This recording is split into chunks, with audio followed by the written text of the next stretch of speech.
In March 2024, Deribit will launch options on 3 altcoins: Solana, Ripple, and Polygon. All of these new altcoin option markets will use USDC as the settlement currency. This differentiates them from the current Bitcoin and Ethereum inverse options on Deribit, which use the base currency, BTC and ETH respectively, as collateral. Using USDC as the settlement currency has several potential benefits for traders. The same currency can be used for each of the different altcoin currency options, so there is no need to rebalance the collateral when positions are held in multiple currencies at once. For traders who prefer to remain flat in USD terms, there is less hedging required compared to holding Bitcoin or Ethereum as collateral, for example. Profit and loss calculations are more intuitive, because the dollar profit does not then need to be converted into Bitcoin or Ethereum, as it does with the inverse contracts. Some strategies, such as cash-secured puts, are simpler to execute. For more information on hedging the USD value of non-stablecoin balances, see this lesson. The new altcoin options are settled in a stablecoin, USDC. This means that the price of each option is set in USDC, and any profit or loss is also paid in USDC. Traders will usually hold USDC as collateral to trade these options then. As well as holding USDC as collateral for positions in these options though, it will be possible to hold the coins themselves to offset certain types of risk, specifically upside risk. For example, if a trader would like to short a Solana call option, they can do so by holding only USDC. However, in doing so, they will have unlimited risk to the upside. If the trader is also holding some SOL though, this could be used to offset this risk to the upside. By holding some SOL as collateral, as the price of SOL increases, thereby generating losses for the short call position, the value of any SOL they are holding will also increase in value. When calculating the margin requirements for positions held in the SOL options, the Deribit margin engine takes the trader's SOL balance into account as well. There are some limits to which risks altcoin balances can offset though. The balance will only be used to offset risk in that currency. For example, a balance of SOL will only be used to offset risk in SOL options, and will not be used to offset risk in MATIC options. Only upside risk will be offset, so a balance of SOL will be used to offset the risk of a short call position, but not a long call position. Fees and settlements will still be in USDC, so even a trader who is only short calls may need to keep some USDC in their account to support their positions. To summarize, USDC may be used as margin for risks in both directions across all of the USDC settled options. The base currency, SOL, XRP, MATIC, can only be used for upside risk for that specific currency. Despite this limitation, traders who already hold one or more of the available altcoins will still find their holdings useful. This feature will be particularly useful for traders wishing to enter covered call positions. You may see the new stablecoin settled options referred to as linear options in various documents and communications. If you're already familiar with the built-in leverage and convexity in options, you may be wondering why the new altcoin options on Deribit will be referred to as linear options. And indeed, in some sense, linear is a bit of a misnomer, because while the option has some time left until it expires, a linear option still has the convexity that you would expect from any other option. The reason they are named linear options on Deribit is to highlight the difference between the new stablecoin settled options and the existing inverse options on Deribit. Linear is a reference to the payoff at expiry, which for the stablecoin settled options is indeed a straight line. This is the payoff at expiry of a $100 call option, for example. Compare this to the payoff of an inverse option, which is settled in the base currency, Bitcoin or Ethereum for example, where we clearly see a curve in the payoff, even at expiry. This is the payoff at expiry of the exact same option, but measured in the base currency, like an inverse option. So when you see options on Deribit referred to as linear options, it means they are settled in a stablecoin, and it is the lack of this curve in the payoff at expiry that the word linear is referring to.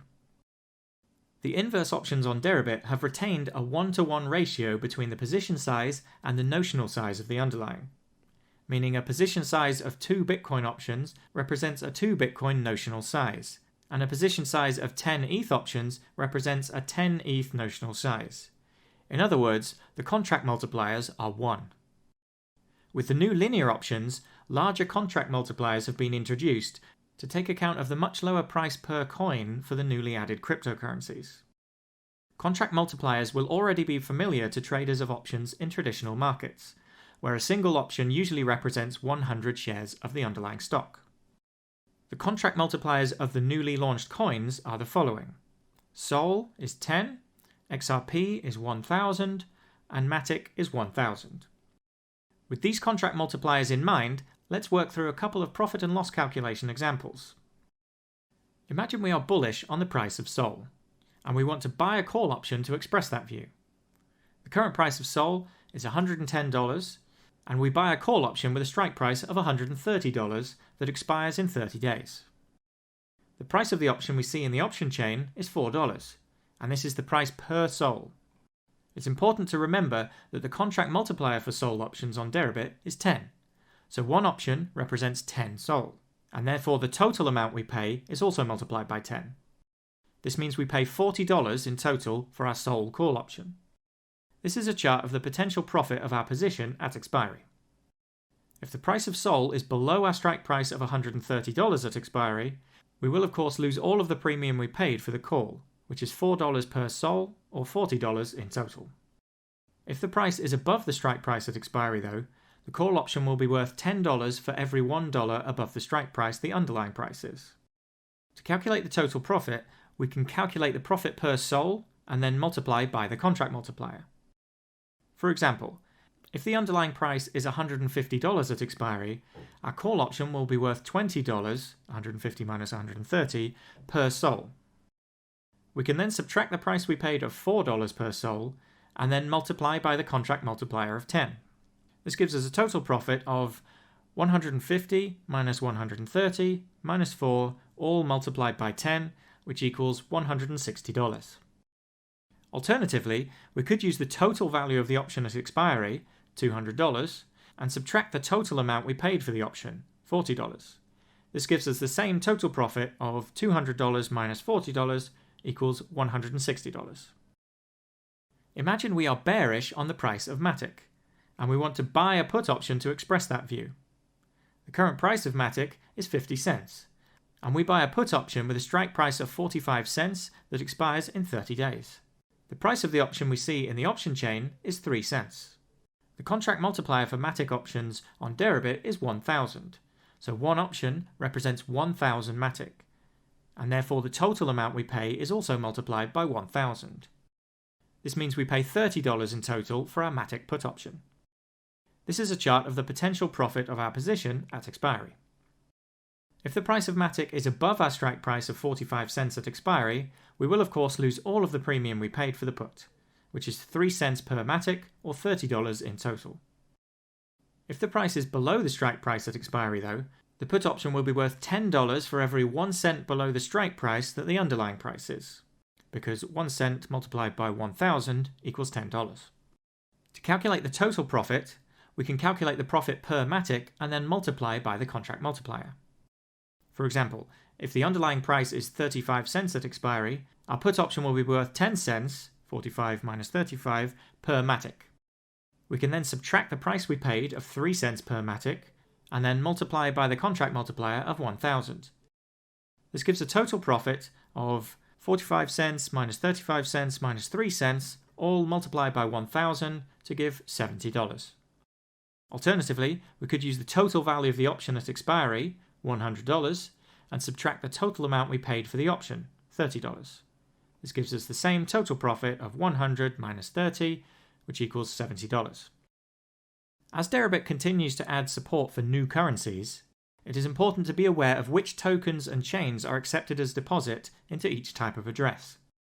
You should only deposit the tokens and currencies stated on the relevant deposit page, and only via the correct blockchain. The correct details are listed on the deposit page for each currency. But if you are in any doubt, please ask for help in the Deribit chat room or email support@deribit.com. If you're interested in trading these new altcoin options that use USDC as the settlement currency, give them a look today. And you can find these new option markets in the top menu of the Deribit website.